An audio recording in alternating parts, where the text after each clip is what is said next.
Hello! Hi అండి. Welcome to Gautham vlogs. మన భీమవరంలో సోమేశ్వరుని చూడండి. శాకంబరుడివై దర్శనమిస్తున్నారు. భలే బాగున్నారు కదా! ఇంకా ఈరోజు వంట అయితే జావ అండి. ఇది రాగి జావ. నోటికి ఏమీ తినబుద్దయట్లే. చాలా నీరసంగా ఉంటుందని జావ కాసుకున్నాను. ఇంకా వంట అయితే వేడిగా రైసు, ఇక రసము, బీట్రూట్ వేపుడు, బీట్రూట్ కర్రీ ఏదైనా అనొచ్చు. ఇది మంచిది, హెల్త్కి మంచి బ్లడ్ పడుతుంది కదా. ఇదైతే కారప్పొడి అండి, ధనియాల పొడి అనొచ్చు, కారప్పొడి. జ్వరాలుగా ఉందని కారప్పొడి చేశాను. ఇంకా పెరుగు. ఇంకో వంట అయితే ఇదే అండి. బీట్రూట్ ఊరికనే కూడా తినేయచ్చు, దోశలోకి అన్నంలోకి బాగానే ఉంటుంది. హలో! శాకంబరి గురించి తెలుసుకుందాం. పూర్వము దుర్గాసురుడు అనే రాక్షసుడు బ్రహ్మగారి గురించి తపస్సు చేసి బ్రహ్మగారి అనుగ్రహంతో వేదాలన్నీ దొంగతనం చేస్తాడు.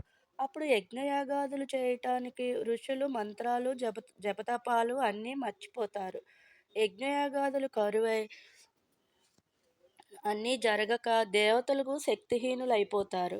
వర్షాలు కురవడం లేదు, పాడి పంటలు లేదు, కరువు కాటకాలు ఎక్కువైపోయి ప్రజలు అల్లాడిపోతుండగా ఇలా కొంతకాలం జరిగాక ఋషులు హిమాలయానికి వెళ్ళి అమ్మవారిని ప్రార్థించారు. అప్పుడు అమ్మవారు శతాక్షరి రూపంలో దర్శనమిచ్చారు. శతాక్షరి అంటే ఒంటి నిండా కళ్ళు అని అర్థము. ఒంటి నిండా 100 కళ్ళు ఉన్న కళ్ళలో ఒక కన్ను నుండి నీరు కారి ఆ నీరు ఏరులై వరదలై పారి పొంగి నేలంతా పచ్చదనం అయింది. అప్పుడు పచ్చిగా మారిన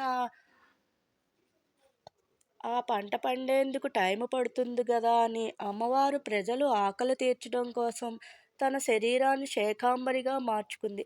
అంతే చెట్లు కింద మారిపోయి చెట్ల నుండి ఆకుకూరలుగా కాయగూరలు అన్నీ అందించింది.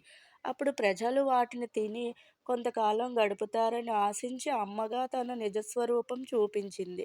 అప్పుడు శాకంబరి అవతారం ఎత్తిన రోజు ఆషాఢమాసం గనుక ఆషాఢమాసంలో మూలా నక్షత్రం 3 రోజులు ఈ శాకంబరి ఉత్సవాలు చేస్తారు.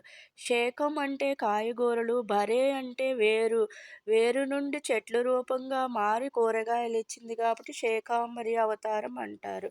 ఈ ఉత్సవాలు ఆషాఢ మాసంలో చేస్తారు. దీనికి కథ వెనుక ఉన్న రహస్యం. స్వస్తి.